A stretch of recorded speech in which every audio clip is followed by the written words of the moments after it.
Mais dis donc, maman, t'as toujours pas fait ta nouvelle dose de rappel contre le Covid ? Ça fait pas plus de 6 mois que t'as eu ta dernière injection ? Ne t'inquiète pas, ma fille. J'ai rendez-vous mercredi avec ton père. Ah, c'est bien.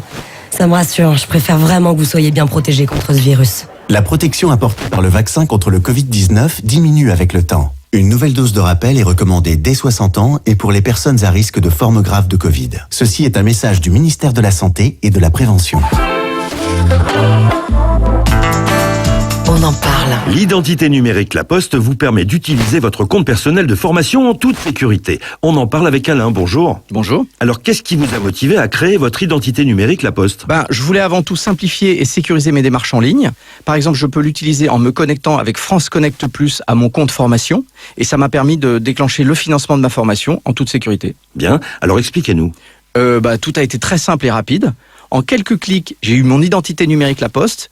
Et ensuite, j'ai pu acheter immédiatement ma formation. Tout est plus clair maintenant, merci Alain. Pour créer votre identité numérique La Poste, comme plus d'1 million de personnes, rendez-vous sur identiténumérique.laposte.fr ou dans le bureau de poste le plus proche de chez vous. L'identité numérique La Poste, la clé qui sécurise et simplifie vos démarches en ligne. Il est 12h30 sur France Inter. Et on se penche sur les titres du 13-14 avec Bruno Duvic. Bonjour Bruno. Bonjour Dorothée, bonjour à tous. Il ne faut pas politiser le sport. Emmanuel Macron défend le Qatar à 3 jours de l'ouverture de la Coupe du Monde. C'était ce matin devant des lycéens de Bangkok où il participe au forum Asie-Pacifique. Maxence Lombrec vous racontera cela. Nous passerons par l'Ukraine, nouvelle salve de missiles de frappe russe. Nous vous raconterons l'activité internationale plus globalement et la COP 27. Demain, nous passerons vite. On voit à quel point le changement climatique impose des travaux reconduits pour cet hiver. Puis à 13h30, avec nos invités, la Société de la Flemme. Jérôme Fourquet, Jérémy Pelletier, IFOP Information, Jean Jaurès, ils viennent de publier une note qui montre au fond à quel point le Covid a eu des impacts à long terme sur notre société, sur soi, notre énergie. Vous pouvez intervenir. Vous avez moins d'énergie. Vous restez plus volontiers à la maison. Est-ce que votre rapport au travail a changé ? Je vous attends au 01 45 24 7000 pour dialoguer avec nos invités. Dans le 13-14, nous parlerons aussi du dernier rapport de la défenseure des droits sur la vie privée des enfants, figurez-vous. Et c'est important. À tout à l'heure. C'est un bon horaire pour faire l'éloge de la flemme juste avant la sieste. À tout à l'heure, 13h.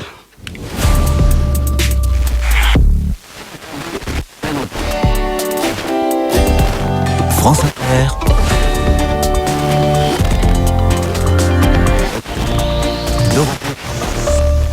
Bonjour à tous, bonjour à toutes. Un grand merci avant toute chose. France Inter est la radio la plus écoutée à la mi-journée, loin, très loin devant tous les autres. Et vous êtes près d'1 300 000 à suivre les carnets de campagne. Sacrée fierté, tant il était impressionnant pour moi de succéder à Philippe Bertrand aux commandes de cette précieuse émission. D'ailleurs, il sera question de lui, tenez. Vous aurez des nouvelles de Philippe, car son départ en retraite ne l'empêche pas de porter haut l'économie sociale et solidaire. Merci, chers auditeurs et auditrices, pour cette fidélité qui nous engage. Les carnets sont dans le Grand Est cette semaine, département de la Meuse, et nous allons relayer l'appel d'une association qui cherche bénévoles pour donner des cours de français à des personnes étrangères à Verdun et dans tout la Meuse. Plus de détails dans un instant. Mais d'abord, coup de projecteur sur un nouveau site internet qui est un peu le cousin germain de cette émission. Soyez les bienvenus. Carnet de campagne, le journal des solutions. Dans les carnets de campagne, on entend souvent des hommes et des femmes qui ont changé de vie, qui ont décidé de se lancer dans un projet professionnel qui donne du sens à leur travail, de leur vie quotidienne, et tu as souvent des enchères dans celles et ceux qui ont les autorisations. Tout proche de Kiev, la capitale formation, les fonds militaires pour se lancer. Alors voici un site drone, une plateforme qui est dessus par la lancée dans l'emploi. Voilà, ville portuaire sur la marée. Bienvenue, ancien haut-commissaire social et solidarité glissée. Vous êtes le président de l'association Mode d'emploi. Vous avez créé cette plateforme Elisabeth Pothèse et avec une certaine, pourtant Bernard Courant, qui fut au micro-entreprise campagne pendant 16 ans. Alors, comment vous aimez la philosophie de votre démarche ? Puisqu'on part à la campagne et depuis qu'à la campagne, c'est un peu la baisse de température. c'est-à-dire que dans la région qui est auditrice qui écoute chaque jour des citoyens qui se sont engagés, qui ont créé une association, une coopérative, une entreprise, qui ont trouvé une solution dans leur territoire et qui, comme vous l'avez dit, fort justement, de plus en plus s'interrogent sur le sens dans leur activité professionnelle, se disent finalement j'aimerais bien faire quelque chose comme ça ou faire ça.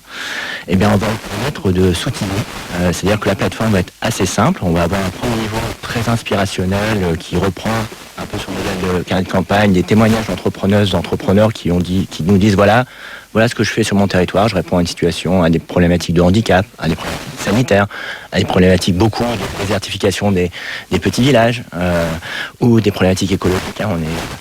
On vient tout juste de terminer la COP 27.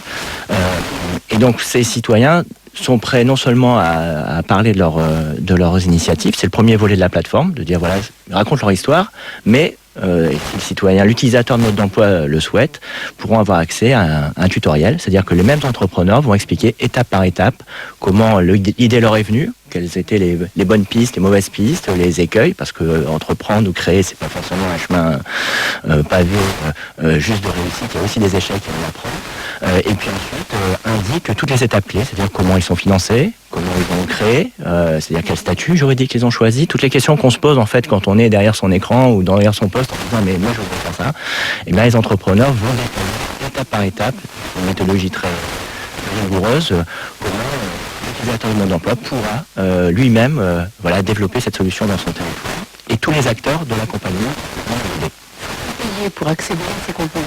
Alors comme l'emploi, c'est juste de faciliter l'accès à l'entrepreneuriat, à l'impact, aux associations coopératives, c'est pas gratuit. Et que ce soit de garder simplement des vidéos d'inspiration. Il y en a une cinquantaine sur la plateforme. C'est évident, j'imagine.